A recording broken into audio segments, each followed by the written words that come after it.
Telangana assembly ఎన్నికల తర్వాత BRS పరిస్థితి దయానీయంగా మారింది. ఎవరు ఉంటారో ఎవరు పార్టీని వీడుతారో తెలియని పరిస్థితి నెలకొంది.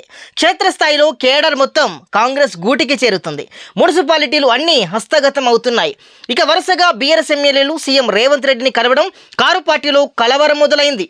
అయితే ఇలాంటి సమయంలో మంత్రి కోమటిరెడ్డి చేసిన కామెంట్స్ తెలంగాణ రాష్ట్ర రాజకీయాల్లో ఇప్పుడు హాట్ టాపిక్గా మారాయి. మాజీ మంత్రి హరీష్ రావు బీజేపీలకు వెళ్తారని ఆరోపించారు. ఫ్లోర్ లీడర్ పదవి ఆయనకు ఇవ్వకపోతే హరీష్ కమలం గుటికి వెళ్లడం ఖాయమని సంచలన వ్యాఖ్యలు చేశారు. అంతేకాదు కేటీఆర్ హరీష్ మధ్య అఘాతం ఏర్పడేలా మరికొన్ని కామెంట్స్ చేశారు. కేటీఆర్ ఇప్పటికీ తండ్రి చాటు కొడుకేనని ఎద్దేవా చేశారు. కేటీఆర్ తండ్రి పేరు చెప్పుకొని రాజకీయాలకి వచ్చారని, ఇప్పటికీ అలాగే రాజకీయాలు చేస్తున్నారని అన్నారు. కేటీఆర్కు నాలెడ్జ్ జీరో అని చురకాంటించారు. ఏమాత్రం నాలెడ్జ్ లేని కేటీఆర్ గురించి మాట్లాడుకోవడం కూడా వృధా అని కూడా పేర్కొన్నారు. కేటీఆర్ అసమర్థుడు అంటూనే హరీష్కు ఫ్లోర్ లీడర్ పదవి గురించి మాట్లాడారంటే ఇద్దరి మధ్య గ్యాప్ పెంచేలా ఉన్నాయని అర్థమవుతుంది. అంతేకాదు ఇప్పటికే కేసీఆర్ కుటుంబంలో వివాదాలు ఉన్నాయి.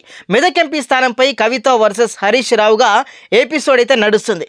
ఈ విషయంలో బీఆర్ఎస్ నేతలు శ్రేణులంతా కూడా ఎక్కువగా హరీష్ వైపే ఉన్నట్లు తెలుస్తుంది.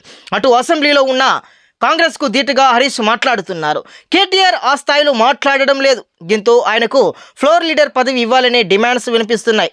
అందుకే ఆయనకు ఫ్లోర్ లీడర్ పదవి ఇవ్వకపోతే బీజేపీలోకి జంప్ అయిపోతారని కోమటిరెడ్డి కామెంట్ చేశారు.